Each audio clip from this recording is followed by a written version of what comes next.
Australia's economy is in a weird spot right now in a lot of ways. On paper and from a 2D perspective, things aren't so bad. In recent years, unemployment has declined, inflation is doing okay, and we've seen year after year GDP growth. However, the country has been suffering at the hands of a cost of living crisis, with household goods becoming more expensive and house prices that are climbing like it's an Olympic sport, along with a whole gift bag of other problems we'll tackle later on. But with the Australian Labor Party having totally wiped the floor with the opposition in the recent election, they're in a position to do pretty much whatever they want. And one of the first things the government is doing post-election is organising an economic roundtable. Basically, a big meeting with all the who's who of the Australian economy, including members of both the private and public sector, being invited to come together in Canberra in mid-August to figure out how to get this economy going and growing.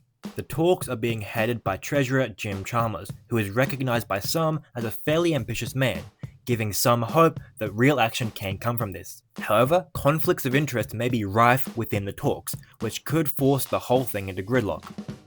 Chalmers All-Star Conference is focused on three main talking points across 3 days. Firstly, economic resilience, then productivity, and finally budget sustainability. The first thing on the agenda will be that economic resilience. If you've been paying attention to literally anything this year, you've probably heard about US President Donald Trump's threats of tariffing absolutely everybody. When the world's sole superpower threatens to drive up the prices of countless goods and make trade unnecessarily difficult, it has a tendency to make graphs look like this, which isn't good for business or for national economies.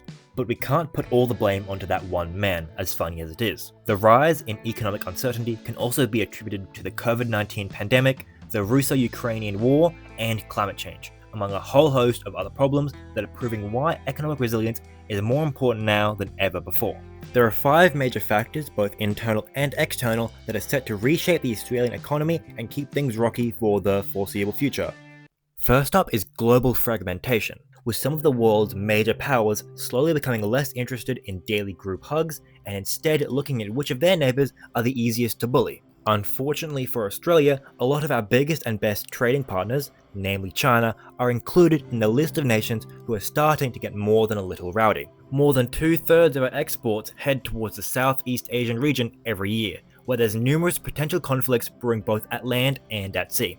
Additionally, we're also suffering from demographic issues with a rapidly aging population. The number of people aged over 65 is expected to double, while the number of people aged over 85 is expected to nearly triple in the next 40 years. This has the potential to put more strain on our public welfare systems and on both public and private aged care capabilities. Combine that with a handful of very public questions into the quality of aged care facilities, and it feels like we're about to send all of our old people into a giant pit like that one scene in Toy Story.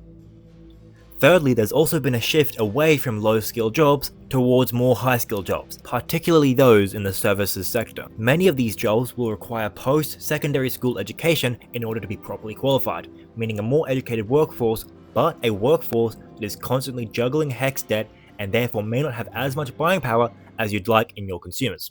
But on a brighter note, not everything about Australia's economic future is doom, gloom, and trade wars. There are serious opportunities emerging in renewable energy and cutting-edge technology, the kinds of sectors that could turn uncertainty into innovation and disruption into long-term growth. If leaders play their cards right, these industries could become the backbone of a more independent, more resilient economy.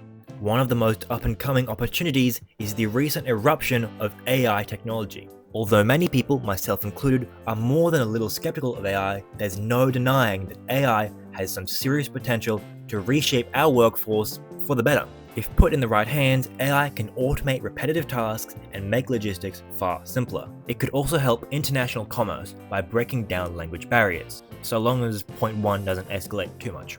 We can definitely expect AI to be a major talking point this month, especially as we see legislation in certain US states as well as in Europe and parts of Asia that are introducing some basic AI regulations. Given that Jim Chalmers has previously had fairly positive things to say about the AI technology, it's possible it'll be something that he'll be pushing for pretty heavily himself. Things are also looking good for all the green thumbs and climate-conscious capitalists out there, as renewable energy options are getting cheaper, faster, and more accessible by the year. Over the past decade, the share of renewables in Australia's electricity generation has nearly tripled, and that trajectory doesn't seem to be slowing down anytime soon. Now, according to the official Roundtable agenda, the discussion will also have a substantial focus on attracting skilled labour to the country, so you can probably add immigration to the list of buzzwords that are no doubt going to be flying during the first day of discussions, and hopefully lead to some sort of a plan for the future instead of a room full of the most powerful individuals in our economy playing buzzword bingo. The second day is set to be focused on labour productivity. Productivity effectively measures if a company is able to do more with less, to produce more capital with less jobs floating around. It is a higher productivity that allows smaller countries like Singapore and Switzerland to historically have economies that are able to compete with the big dogs. In recent years for Australia, productivity has actually seen a decline in growth, a far cry from the 2.4% we saw in the 60s and 70s. So clearly it's not the threat of nuclear annihilation that makes us work harder. However, this kind of trend isn't exclusive to Australia. In fact, it appears to be yet another symptom of a developed economy, with nations such as Canada, France, and the United States suffering from similar trends. But the real concern comes from the potential long-term impacts that a stagnation in productivity could have on our economy's growth. They could see real per capita income reduced by over $10,000 over the next 40 years. Admittedly, $10,000 over 40 years isn't exactly filling me with an impending sense of doom. There are just plenty of solutions that are practically in arm's reach. Speaking of those solutions, there are more than a few of them that are going to be discussed on that second day. The first, and the one that people seem to be buzzing about the most online, is regulation. More specifically, the topic of deregulation will likely be a sticking point, with the hope being that by pulling back some of the red tape, companies can spread their wings and improve productivity. There is already a belief that Australia's tight regulations have been hurting its position among other developed nations since at least 2020, according to a World Bank report. It is also possible that by deregulating the construction industry, housing supply could become more readily available more rapidly. However, we're expecting at least 2 members of the Australian Council for Trade Unions as a part of this all-star cast, and it's likely that they will push back against most efforts to deregulate, especially in relation to workers' rights. In the best case scenario, this will ensure that workers will come off the same or better in whatever deals and handshakes take place. Worst case scenario, the discussion will be gridlocked, and we won't see changes in either direction. Corporate competition is also likely going to be a sticking point of the second day. More specifically, a lack thereof, as our industries become increasingly dominated by larger players, with less and less room for the up-and-coming. The most mainstream example of this is probably Coles and Woolies, who practically dominate the supermarket industry, leaving Aldi and IGA clinging onto their spots in 3rd and 4th place respectively. The data suggests that by bringing back competition to the levels we saw in the early 2000s, national GDP could be raised by 1 to 3%, which is not too shabby. The exact specifics of what they're going to talk about on the topic are a little murky, with the preliminary PDF not outlining any plans and speculation from any reliable sources remaining scarce. I mean, personally, I think if the government gave me a small loan of several $1,000,000, I could easily create a competitor in the journalism and media space, if anybody out there happens to know a guy who can get me that money. Additionally, the discussion will also fall once again onto the topic of AI, with the hope being that this technology can be leveraged to increase productivity per worker by freeing up time usually spent on menial tasks like writing emails, organizing schedules, and thinking for yourself.